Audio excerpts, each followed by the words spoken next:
सर्वांना आधी सोलापूरकर सगळ्या माझ्या भगिनींना महिला दिनाच्या हार्दिक शुभेच्छा।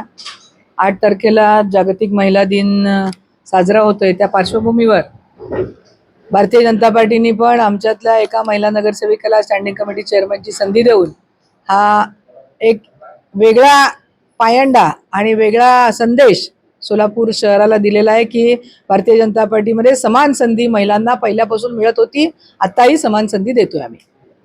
काय सांगाल, काय अपेक्षा आहेत नव्या अध्यक्षांची?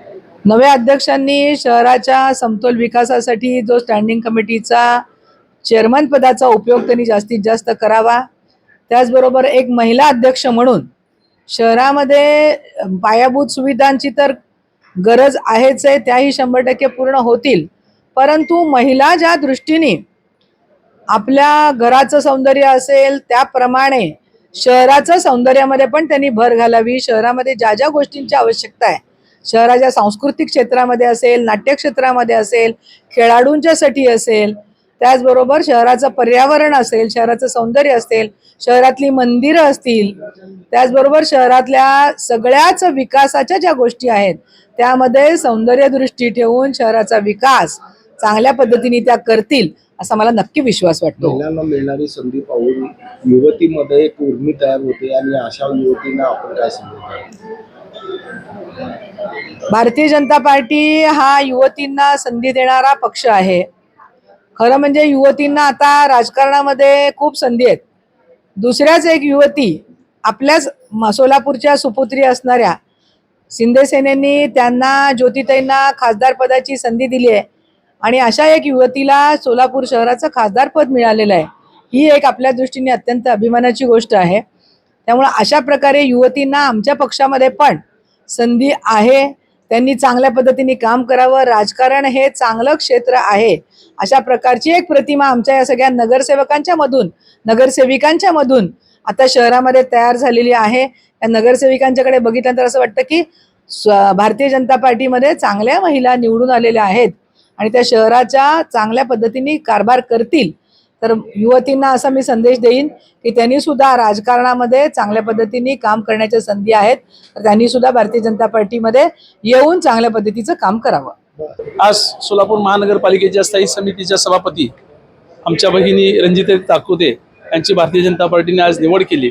खरंच भारतीय जनता पार्टीने महिला सक्षमीकरण करण्यासाठी व महिलांचा सन्मान करण्यासाठी आज या ठिकाणी महिला उमेदवार रंजिता चाकोते यांना स्थायी समितीच्या सभापती विराजमान केलेले आहे। त्याचबरोबर महिला दिनाच्या निमित्तानं मी सर्वच आमच्या महिला रंजिता चाकोते असतील, आमच्या उपमहापौर देवकरताई असतील किंवा सर्वच महिला नगरसेविका असतील, या सर्वांनाच मी महिला दिनाच्या खूप खूप शुभेच्छा देतो। आज जागतिक महिला दिनाच्या निमित्तानं मला एक विशेष गोष्ट आवर्जून सांगावीशी वाटते। सोलापूर महानगरपालिकेत भरघोस बहुमत म्हणजे 87 नगरसेवक भारतीय जनता पार्टीचे निवडून आले आणि या 87 नगरसेवकापैकी आपल्या 2 महिलांना आज महत्त्वाची पदे मिळाली। आमच्या ज्ञानेश्वरताई देवकर या उपमहापौर झाल्या आणि आज स्थायी समितीचं चेअरमन म्हणून रंजिताताई चाकोते यांची निवड झाली। खऱ्या अर्थाने जागतिक महिला दिनाच्या निमित्ताने महिलांचा केलेला हा सन्मान वाखाणण्याजोगासारखाच आहे। भारतीय जनता पार्टीने फक्त 50% आरक्षण दिलेलं नाही, तर खरा न्याय हा महिलांना आज मिळवून दिलेला आहे। एक महिला म्हणून आज महानगरपालिकेत येताना आम्हाला खरंच अभिमान वाटतोय आमच्या पक्षाबद्दल, पक्षश्रेष्ठीबद्दल। त्याबद्दल भारतीय जनता पार्टीचे माननीय आमचे मुख्यमंत्री, आमच्या सगळ्यांचे लाडके भाऊ देवाभाऊ, माननीय प्रदेशाध्यक्ष रवींद्रजी चव्हाण, महाराष्ट्र महिला प्रदेशाध्यक्ष माननीय चित्राताई वाघ, त्याचप्रमाणे सोलापूरचे महापौर माननीय विनायकदादा कोंड्याल आणि आमच्या भारतीय जनता पार्टीचे 3 आमदार माननीय सुभाषबाबू देशमुख, माननीय विजयकुमार मालक, त्याचप्रमाणे देवेंद्रदादा कोटे यांची मी मनापासून आभार आहे। शहराला जो न्याय महिलांच्या माध्यमातून आज जो दिलेला आहे त्याच्याबद्दल मी मनस्वी सगळ्यांचे आभार मानते। जय हिंद, जय महाराष्ट्र।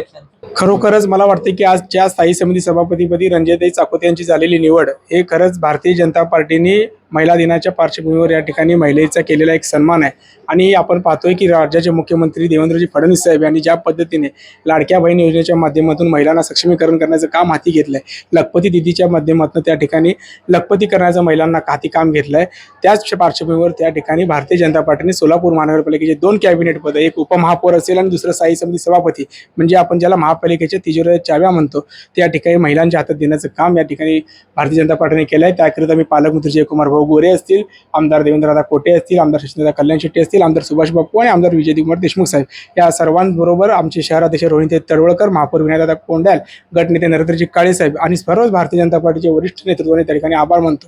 आणि आपण पाहिलं असेल की भारतीय जनता पार्टीचं जे केंद्रातलं सरकार आहे, ज्यावेळी पाकिस्तानने आपल्यावर पहलगाममध्ये त्या ठिकाणी ज्या पद्धतीने आपल्या निष्पाप नागरिकांना त्या ठिकाणी मारलं होतं आणि त्यानंतर जे प्रत्युत्तर एअरस्ट्राईकच्या माध्यमातून दिलं, त्या एअरस्ट्राईकचं नेतृत्व देखील त्या ठिकाणी सोफिया कुरेशी नावाच्या एका महिलेनं त्या ठिकाणी केलेलं होतं. आणि आपण पाहतोय की याच पार्श्वभूमीवर भारतीय जनता पार्टीचं केंद्रातलं आणि राज्यातलं सरकार हे महिलांच्या सक्षमीकरणासाठी काम करते. राष्ट्रपतीच्या पदी देखील आपले द्रौपदी मुर्मू आहेत आणि परवाच आपण राज्यसभेवर भारतीय जनता पार्टीने जे नागपूरच्या महिला नगरसेविका आणि माजी महापौर आहेत आदिवासी समाजातल्या महिलेला न्याय दिला, म्हणजे आमच्या पंडित दीनदयालजी उपाध्यायांच्या अंत्योदय शेवटच्या घटकाला मुख्य प्रवाहात आणण्याचं काम ज्या पद्धतीने आम्ही केंद्र शासनाच्या योजनेच्या माध्यमातून करतो, त्याच पद्धतीने महिलांना सक्षमीकरण करून महिलांना त्या ठिकाणी संघटनेबरोबरच त्या ठिकाणी प्रशासकीय आणि राजकीय यामध्ये सुद्धा आपण मानाचं स्थान देऊन त्यांना बळकट करण्याचं काम या ठिकाणी भारतीय जनता पार्टी करते. हे मला मनस्वी आनंद आहे कार्यकर्ता म्हणून.